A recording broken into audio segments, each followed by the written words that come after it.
Hello, everyone. Welcome to WHO COVID-19 press conference. Today is Wednesday, August 4th, 2021. My name is Tarik Yasharevich, and I will introduce you to speakers who are with us here today at WHO headquarters in Geneva.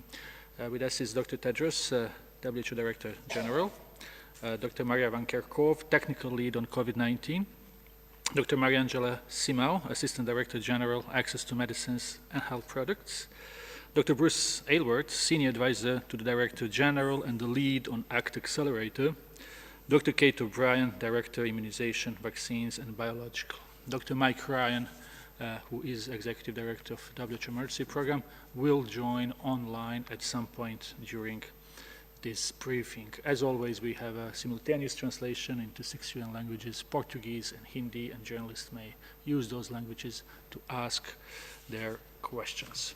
With this, I'll give the floor to Dr. Tedros for his opening remarks. Dr. Tedros.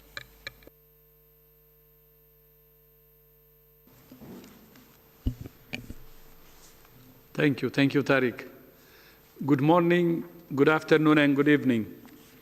In January of this year, a midwife from Uganda called Harriet Naiga joined our press conference to talk about her experience as a health worker during the pandemic. While vaccines were being rolled out in the wealthiest countries, Harriet was one of many health workers in Africa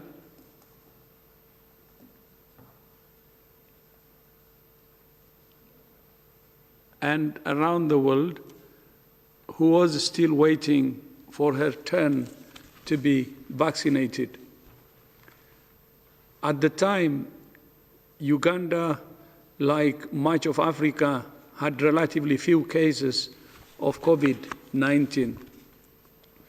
But starting in May of this year, Uganda experienced a surge in cases and deaths as variants tore through a largely unvaccinated population. This morning, Harriet sent us this email. I quote, "I got my first shot and I'm yet to receive the second. The situation was tough for the last 2 months, where over 2,000 people died so far, including health workers.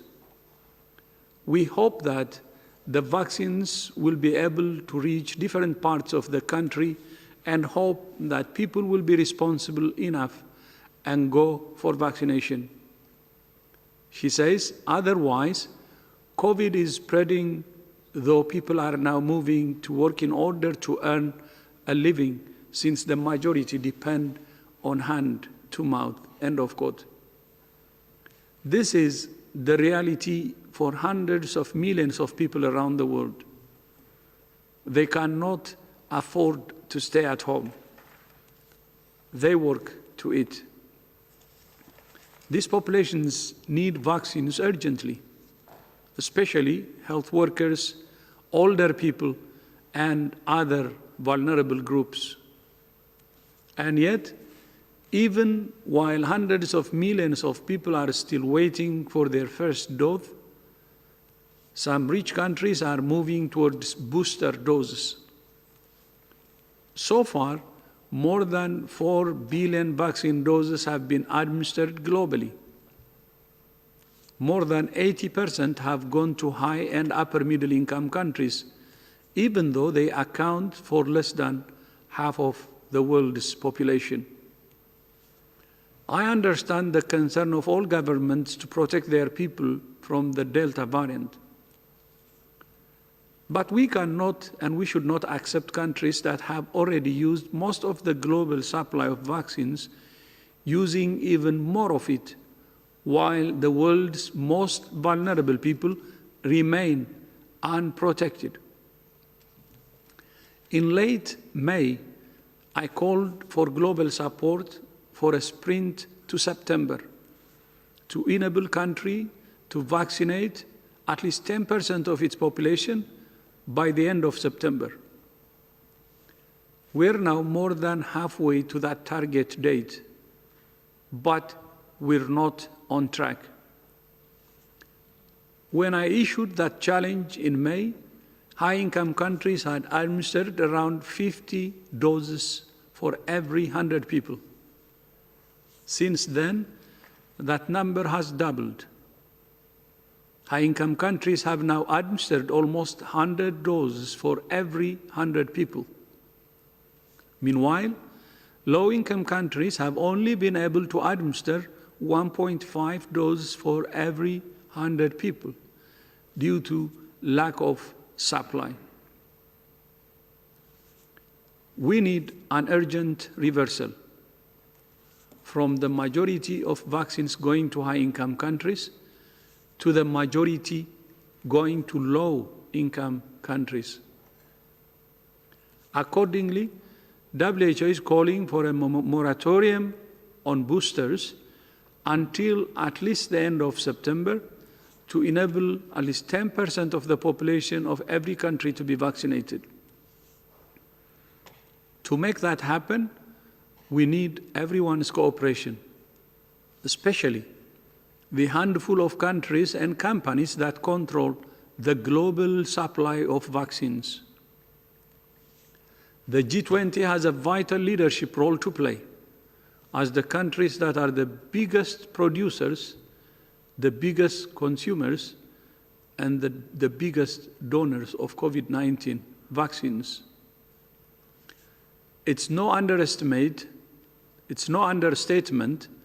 to say that the course of the pandemic depends on the leadership of the G20. I repeat, it's no understatement to say that the course of the pandemic depends on the leadership of the G20 countries. 1 month from now, the G20 health ministers will meet ahead of the G20 summit in October. I call on them to make concrete commitments to support WHO's global vaccination targets. We call on vaccine producers to prioritize COVAX.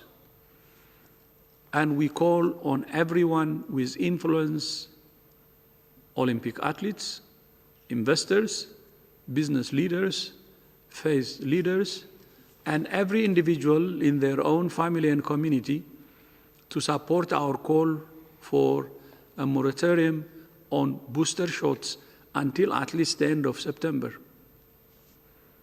At the same time, we must all remember that vaccines are not the only tool. Indeed, there is no single tool that will defeat the pandemic. We can only defeat it with a comprehensive approach of vaccines in combination with the proven public health and social measures that we know work. Tariq, back to you.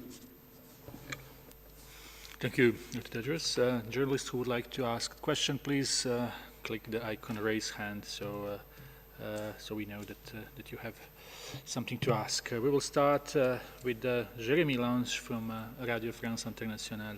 Jérémy, the floor is yours. Thank you, Tarek. Good morning, everyone. I would like to go back to what Dr. Tedros just said.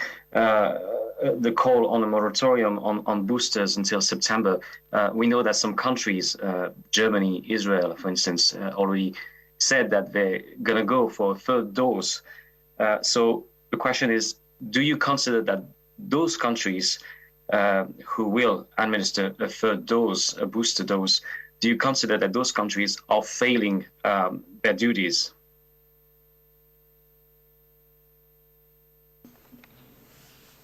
Thank you very much, Jeremy. Everyone has a role to play in trying to get global vaccination coverage up as high as possible, is what the Director General is saying. It's the countries that provide financing and support to COVAX. Countries such as Germany has been actually a fantastic supporter in that regard. But it's also the countries that are contracting doses. It's the suppliers. It's the countries that are achieving the high coverage already. All of these have an impact impact on the global supply situation.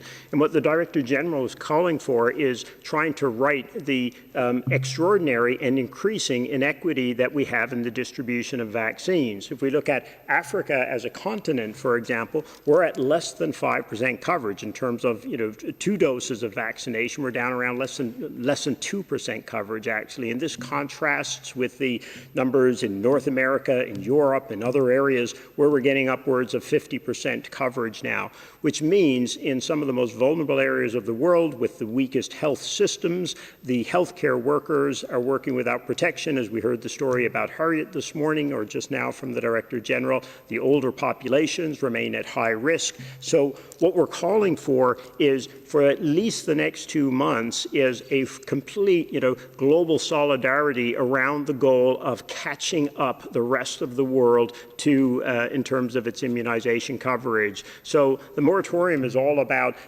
for those who've decided that they may want to use booster doses, et cetera, trying to put a hold on those policies until and unless we get the rest of the world caught up. Because we have to approach this, as the Director General has said from the very beginning, we're in a pandemic. The entire world is in the middle of this, and as we've seen from the emergence of variant after variant, we cannot get out of it unless the whole world gets out of it together.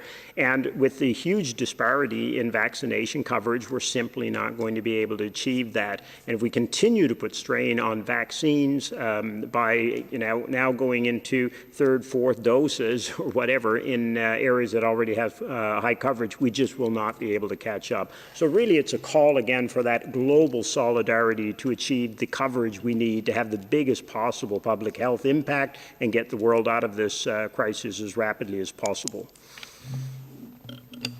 Maybe I can just add a couple of comments to that. There are a limited, very limited number of countries that have begun to administer 3rd doses, which we would call booster doses. And I think one of the really strong points that we want to make is that there are a larger number of countries that are contemplating this. The evidence is evolving, it's moving. We don't have a full set of evidence around whether this is needed or not. And the most important thing at this point is that for countries that are contemplating this strong message from the Director General that we need instead to focus on those people who are most vulnerable, most at risk of severe disease and death, to get their 1st and 2nd doses, and that we can move on to how to advance programs as the evidence gets stronger and as supply is assured and we have much higher coverage for those 1st doses in much greater percentages of populations in every country around the world. I think the second point is really around this evidence point, which is this is a really big decision about administering 3rd doses to people who have already been vaccinated. And it's incredibly important that we're clear about what the data are, that the data are strong in supporting or in not in support of whether or not those doses need to be administered. If we're not really grounded in that clarity, we're going to be in a place where we have forever uncertainty about what actually should be done. Many thanks, Dr. O'Brien and Dr. Aylward. Let's take the next question. It's Christian Ehrlich from German news agency dpa German. Christian, please go ahead. Thank you very much for taking my question. This is on the Lambda variant. There's a lot of concern being raised in various quarters after the Japanese study that showed that it has mutations that might resist neutralization by vaccine-induced antibodies. What is WHO's level of concern, and should this not be listed as a variant of concern by now? Thank you. So thanks very much for the question on the Lambda variant. The Lambda variant is one of several variants of interest that WHO is tracking around the world at the global level. As you know, we have 4 variants of concern. We have at least 4 variants of interest. We have 13 alerts that we're following, and we have many, many more signals that we're looking at. And what we're doing is the Lambda variant does have, it's known as C37. It is classified as a variant of interest. I was just checking our GISAID database, the online database, and looking at where this is circulating. It's been reported in more than 40 countries right now, but most of those reports of sequences that have been shared on GISAID report less than 10 sequences. And so it is actively being discussed as a variant of interest because it is being reported in a number of countries. But what we're looking at is how well it circulates, how much transmission takes off once the variant is detected. And in fact, it really doesn't seem to take off once it is reported in a country. Even in Peru, where it was first detected, reports from our PAHO colleagues actually state that the Gamma variant, the P1 variant, is outcompeting the Lambda variant. You mentioned some mutations of interest. We're also looking at those. There are several mutations in the Lambda variant in the spike protein. There are some amino acid deletions. There's a number of characteristics of it that cause some concern because, of course, any changes in the virus pose some threat to its ability for the vaccines to work. And so there are some studies that are underway. I think you're mentioning a preprint that was just released. This is some of the data, of course, that we look at with any of the variants of interest, the variants of concern, and quite frankly, any viruses that are being studied right now. So at the moment, we classify this as a variant of interest at the global level. It doesn't mean it is less important by any means. It is one that we are actively discussing, and we are actively trying to gather and garner as much information as we can from all available sources. But so far, this is where we are. It's a dynamic situation. The entire pandemic is a dynamic situation, and we discuss with our virus evolution working group, which is composed of virologists and bioinformatics specialists, epidemiologists, clinicians, to look at this data almost on a daily basis with our partners around the world. So we will update further information through our SITREPs, through our websites, but it is something that we are actively following. Maybe I can just add one other note about the citation that you mentioned. As we consider the performance of vaccines against variants or performance of vaccines against clinical disease, I think it's important to recognize that the serologic measures, the immune measures, the antibody measures of variants and vaccines are not fully predictive of what the performance of a vaccine is. So although there's a lot of evidence out there around the actual antibodies and their ability to neutralize a virus or a variant of a virus, there is no clear correlate between those measures and what to expect from protection against disease. For the products that are WHO EUL'd against the majority of the variants and for where we have data, those products are continuing to perform well, especially for the severe end of the disease spectrum, which is, of course, what we're most concerned about. So it's just a caution around these studies, which are important and contributory, that are immunology studies, but they don't actually give us the answer that we need about the performance of vaccines against the variants. Many thanks. Next question, Helen Branswell from Stat News. Helen? Thank you very much for taking my question, Tarek. I'd like to ask about the moratorium that Dr. Tedros is calling for. I'm wondering, first of all, if you think that September is going to be long enough, because it's almost, it's not that far off. And the second question I would ask related to it is, do you think this moratorium should apply in all cases? I mean, there's evidence that some people, for instance, solid organ transplant recipients, have received almost no protection from 2 doses, and some countries are looking at giving them a third. Should there be any kind of a carve-out for people in that kind of a situation? Thank you. Thank you, Helen, and good afternoon. Good to hear from you again. Is September long enough? Not on the current trajectory. Right now, if we look at how vaccines are being used globally, the uptake rate by high-income countries, upper middle-income countries is too high, let's say, absorbing too much of the global supply for the lowest income countries to be able to access doses. So if and you'll remember, Helen, that the 10% goal by the end of September that the Director General laid out was just one of the steps to 40% by the end of December. So what we're really looking toward is that goal of end of September, and then trying to boost the entire global immunity by the middle of next year, such that we can solidly get out of the acute phase of this pandemic, if not a lot earlier. So on the current trajectory, some decisions need to be made about the prioritization of populations and countries if we are to get out of this pandemic, save as many lives as possible, prevent as much severe disease as possible. So the short answer, that was the long part, is probably not, and that's why I believe the Director General said we will revisit it at that time and see what's needed then.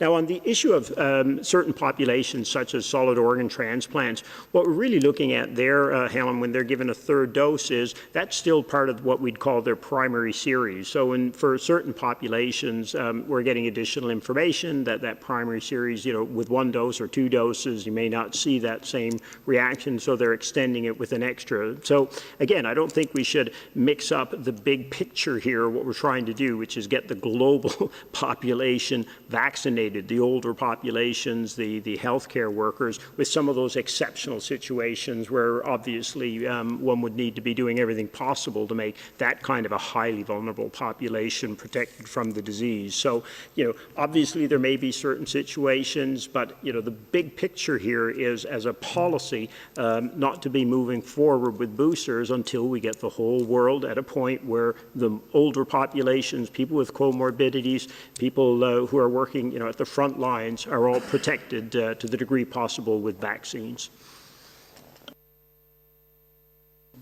May I just add a couple of things?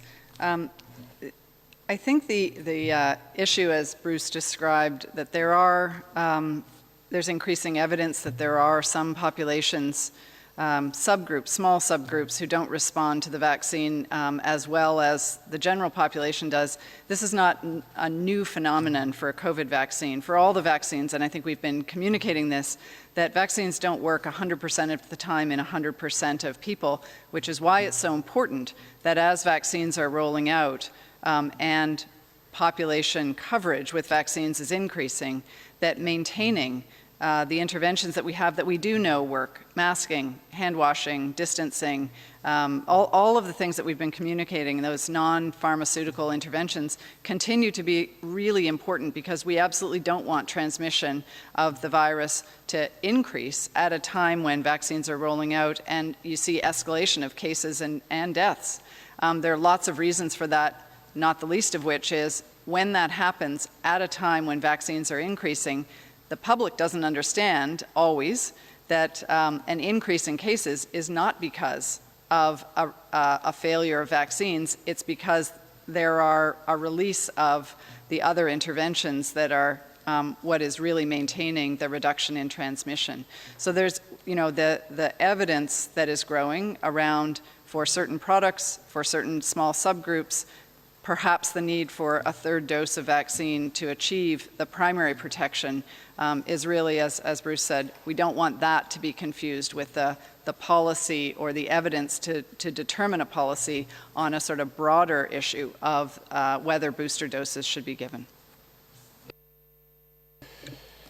Thank you both. Let's go to Jakarta Post now. We have Rifki Ramadan with us online. Rifki, unmute yourself, please. Thank you. Good evening, everyone. Indonesia today just hit a grim milestone with 100,000 deaths due to COVID, as well as many countries in ASEAN. The Indonesian government billings on self-isolations and late to be cared in hospitals for the death counts. What is the WHO's position on how to effectively care for asymptomatic, mild to medium patients? So thanks for the question. I can begin on that. So in terms of our approach for caring for anyone who is infected with the SARS-CoV-2 virus, variants or not, it's this comprehensive approach. So it's about active case finding and knowing where the virus is. If someone is infected with this virus, we recommend isolation of that individual so that they don't have the opportunity to pass the virus onto somebody else. If that individual has an asymptomatic infection, meaning they have no symptoms, if they have a mild course of infection, a mild disease, they can self-isolate at home. But if they isolate at home, there are ways in which that can be done more safely if that is possible, isolated in a separate room if that's possible. And we know that in many parts of the world that is just not feasible. So wearing of a medical mask at home, making sure that if someone is caring for them and providing them food and water and looking after them, that it's one individual family member so that you limit the contact that you have with others. We also recommend active contact tracing, of course, as well, to make sure anyone who came in contact with that individual, whether they had mild disease or asymptomatic infection, are also monitored and that they quarantine at home so that, again, that the virus doesn't have an opportunity to pass with others. But if somebody has an asymptomatic infection or a mild course of disease, they can be cared for at home. If that individual is of older age, above the age of 60, if that individual has an underlying condition, they have a higher likelihood of developing a severe disease. And so we recommend those individuals are isolated in a medical facility if possible. And so there's a variety of ways in which people can be cared for. It depends on the context of where you live, if you can isolate safely at home, because we do know in many parts of the world that that's not possible. But as you point out, there is, increasing trends in a number of countries. And while I have the floor, if I could just take this opportunity to say we still are globally in a very, very dynamic situation. We are still seeing cases increasing at a global level, and it's been more than a month where we are seeing cases increase. We did see a slight decline in deaths in the last week, but there were more than 64,000 people who died last week alone from COVID-19, and that is certainly an underestimate of the true number of deaths that have occurred. And so we still highly recommend this comprehensive approach of making sure that we still know where the virus is through robust surveillance, through good testing with quick results back, the use of PCR tests, the use of antigen-based tests at more local levels, that we have good early clinical care for those who need it, so the clinical care for those who have severe disease, for those who are at risk of developing severe disease. We have good contact tracing that's ongoing so that we limit the onward spread, and so on and so on. And so those measures, that comprehensive approach still applies. And so even though we're 19 months into a pandemic, we have several safe and effective vaccines. Those vaccines are not reaching those who are most at risk around the world. And so we need to have this comprehensive approach at communities, at individual level measures. Wear your mask, practice your physical distancing, keep your hands clean, make sure there's good ventilation, practice respiratory etiquette, play it safe. Many thanks. Next question comes from Jonathan Levy, Radio News Hub.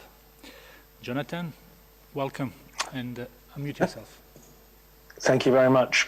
You talk about restricting booster shots, but what about age range? Some countries looking at 16 to 17-year-olds. What are the pros and cons?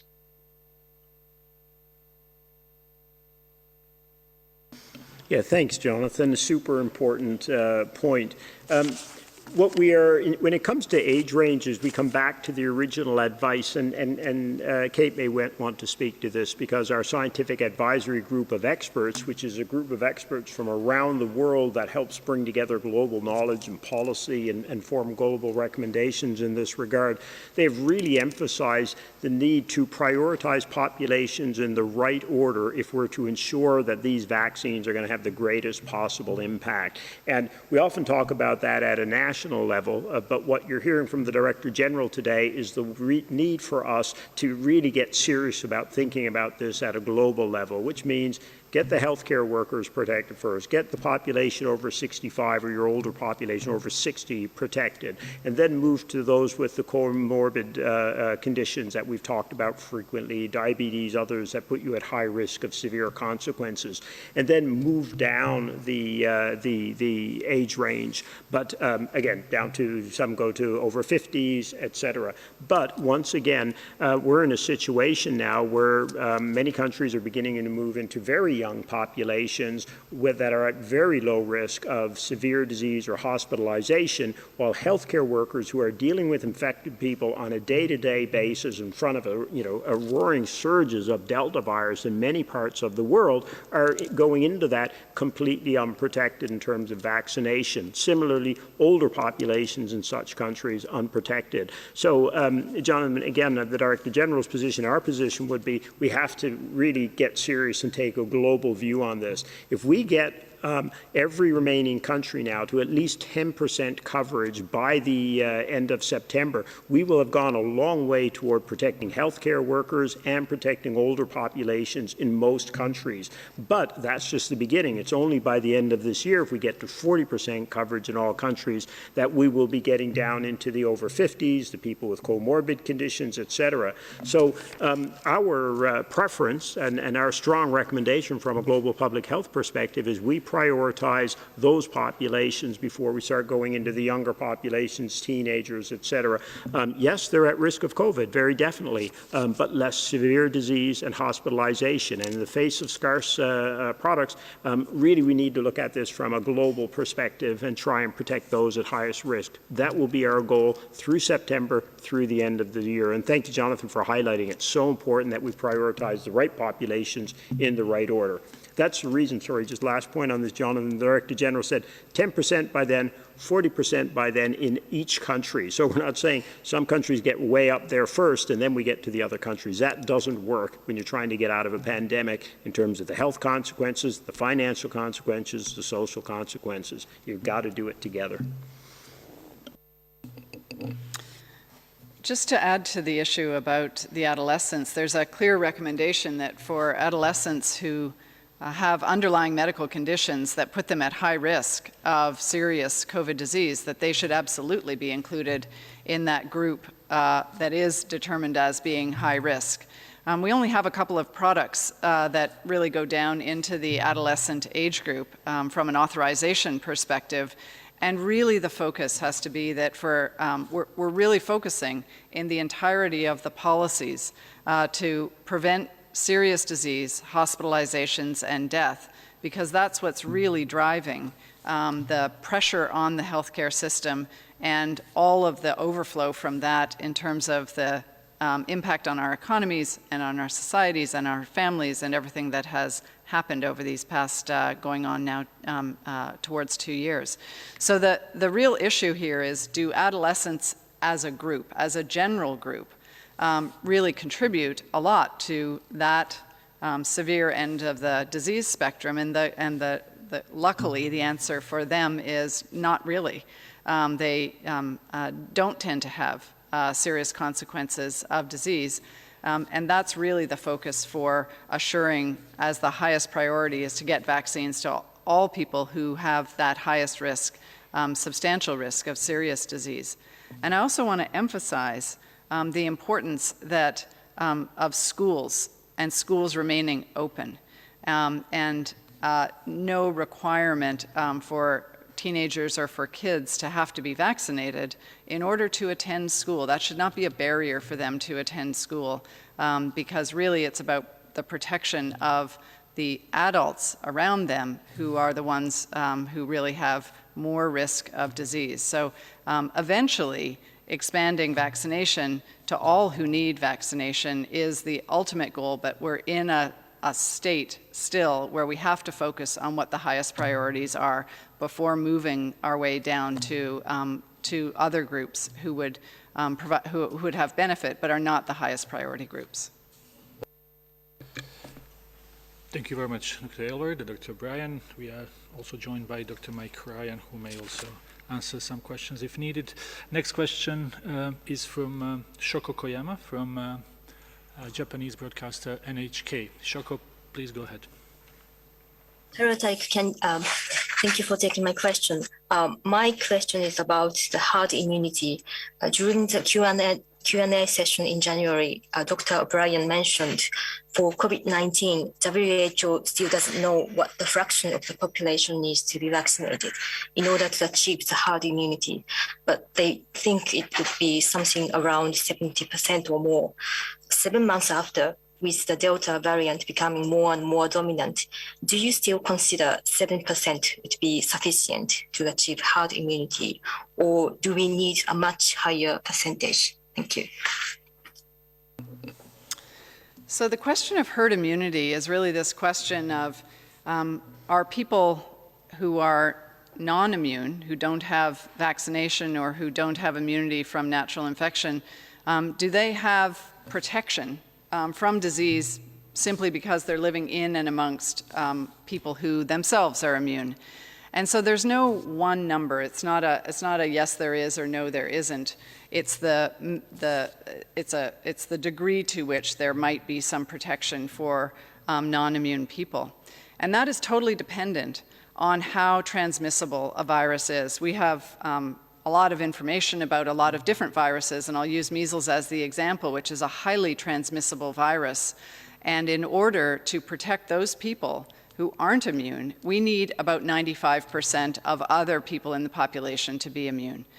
So that's a really transmissible virus. And for the SARS-CoV-2 virus, we don't actually know what the value is, what the number is of the proportion of people who need to be immune in order to provide some protection to those who haven't been vaccinated or who aren't immune because they haven't had natural infection. But as we see the expansion of variants that are more transmissible, it does mean that with more transmissibility of the virus, the need for a greater proportion of the population to be vaccinated in order to start to provide some herd immunity is needed. So this is a number that continues to be something of interest. We know that it's going to be a value, a proportion vaccinated that's going to be substantial. And those are really sort of questions that we can continue to look at. But what's very clear is that we should be advancing the vaccine program in all countries to get well past where we are right now. And as the Director General has continued to say, we have targets for 10% of the population to be vaccinated, 40% of the population to be vaccinated, and onwards to 70% of that population that would be prioritized for vaccination by the middle of 2022. And that's when we can really start focusing around the edges on just how high it needs to go beyond that. But it's quite clear that with increased transmissibility, it does drive up what that fraction is that is needed to be immune, largely through vaccination, in order to start to see some herd immunity. I think Maria wants to add a little bit to that. Yeah, just very briefly, because Kate really covered a lot of it. I think part of the challenges are the uncertainties that we are facing right now about the virus itself. With the variants that we are seeing, there is demonstrated increased transmissibility with these variants of concern. And as Kate has said, that drives up the proportion that would need to be required to be vaccinated to reach this herd immunity. I actually prefer the community immunity phrase more than herd immunity, because we take into account those that have been infected naturally plus those that have been vaccinated. And so, yes, we need a large proportion of the world's population vaccinated to reach this community immunity level. But I just want to stress that this is also why we stress the vaccines and not vaccines only strategy, because we are so limited in our ability to reach the world's population. And there are very clear reasons for this, which the Director General has outlined many, many times. And the sharing of these vaccines, the reaching of those who are most at risk around the world, quite frankly, is a challenging thing to do, but we just need to decide to do it. And it can be done. And so we need a strategy of vaccines, and we need the public health and social measures at individual level, at community level. We need everybody to step up. right now. We need everybody to play a role, whether you are a political leader of a government, whether you are a community leader, whether you're the leader in your home, or an individual on the street. Everybody has a role to play here. We need masks to be worn. We need physical distancing. We need good ventilation. We need to spend more time outdoors than indoors if possible. We need to make sure that we get the vaccine when it's our turn. And so not only do we need to reach a large proportion, we need those who are offered the vaccine to take the vaccine. And there are many safe and effective vaccines that are in use right now. So this vaccines and not vaccines only is absolutely critical as we go forward. And we do need you to bear with us as the science grows, as the science changes, as the dynamic situation evolves. But the outcome of this pandemic is completely in our hands. And so how we choose to act, how we choose to behave, the decisions that each of us make matter, good and bad. Thank you. Dr. Ryan, would you like to add something? Thanks, Tarek. No, I think Maria and Kate have really spoken to it, but just maybe explain again, classically what's meant by herd immunity. What we rely on in many vaccination campaigns, that if you reach a certain level of vaccination and immunity in the population or in the community, as Maria puts it, those who are not vaccinated get indirect protection.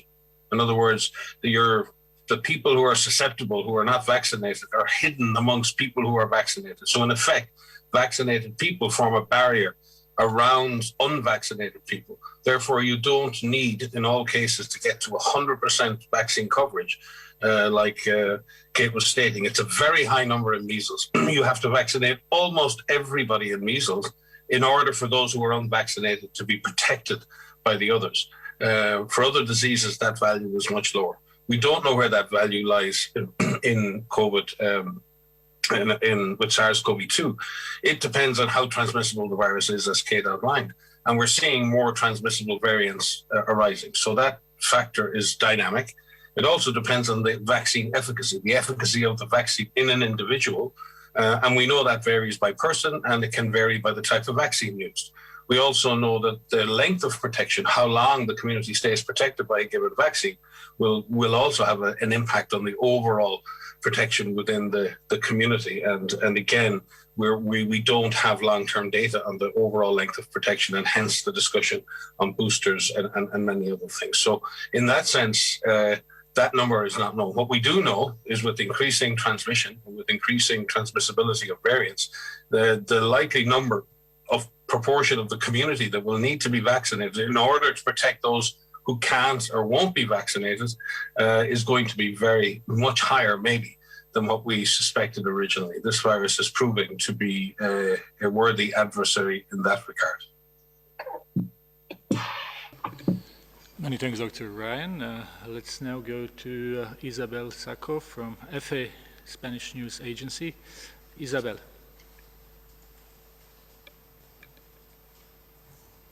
Hello? Hello, Isabel. Do you hear me? Very well. Yes, we can hear you, Isabel. Hello? Yes, we can hear you very well. I think we have... we'll try to come back to you. Or we try one more time. No, Isabel, can you hear us now?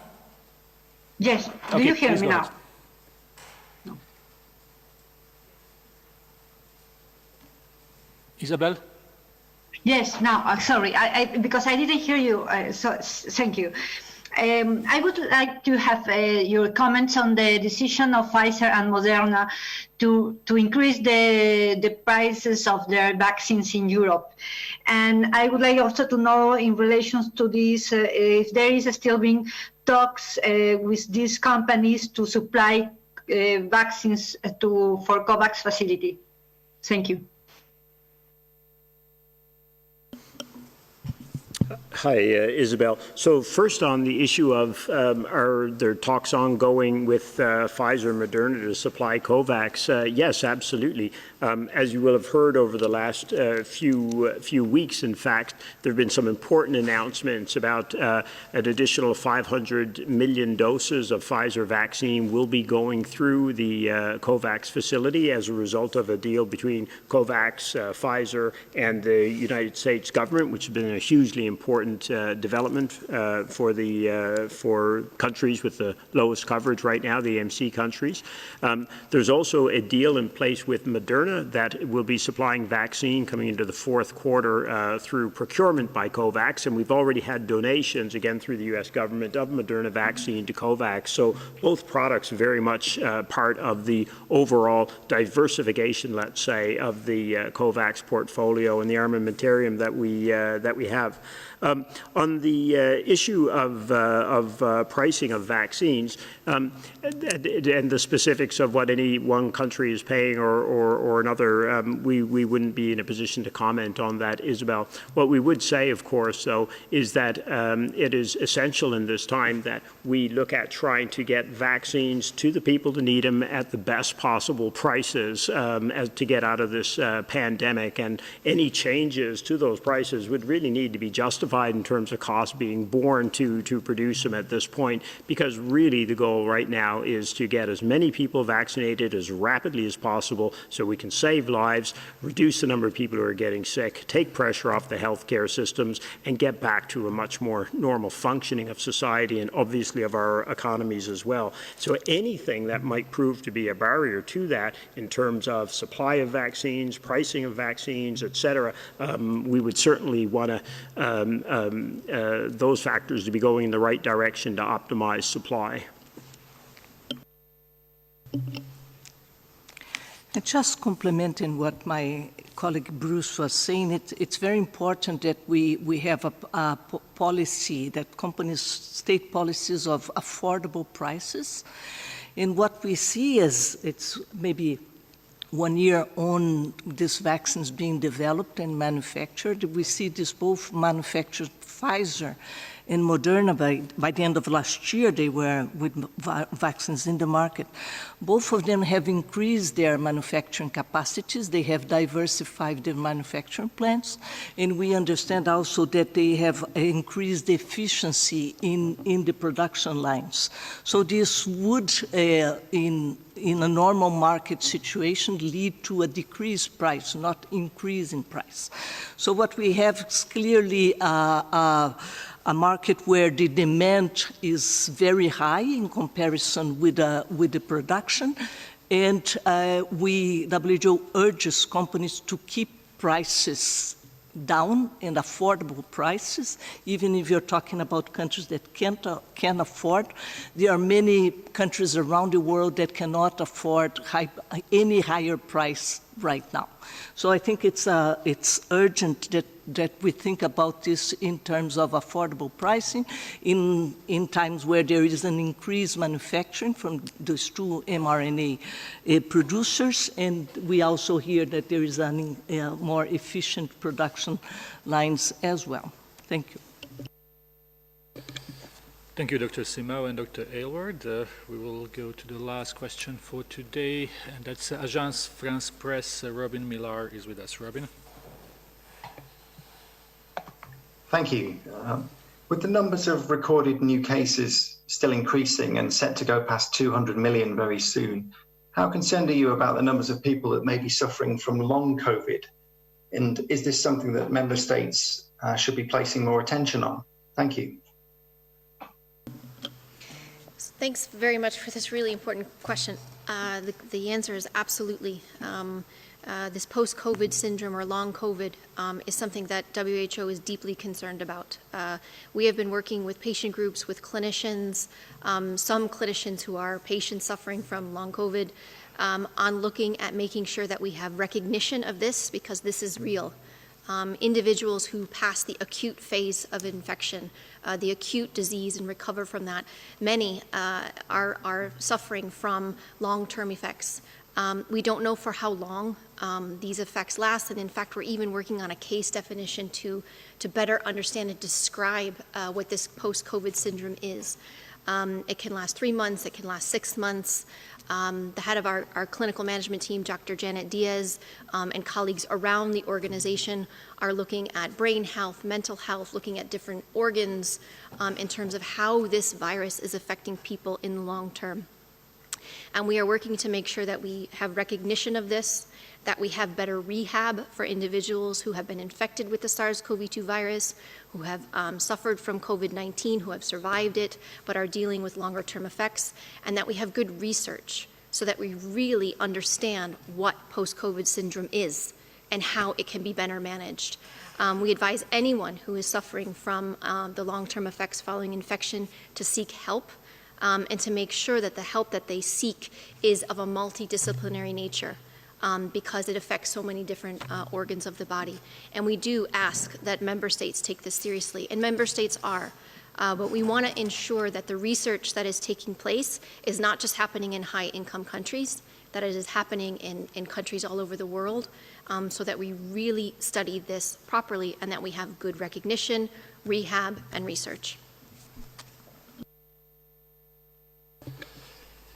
Thank you very much, Dr. Van Kerkhove. With this, we'll conclude today's press briefing.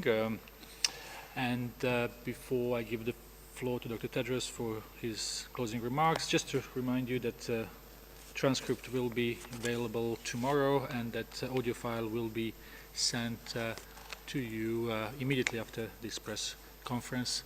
Dr. Tedros, the floor is yours. Thank you, Tariq, and I would like to thank also all media colleagues for joining today, and see you in our upcoming presser. Thank you again.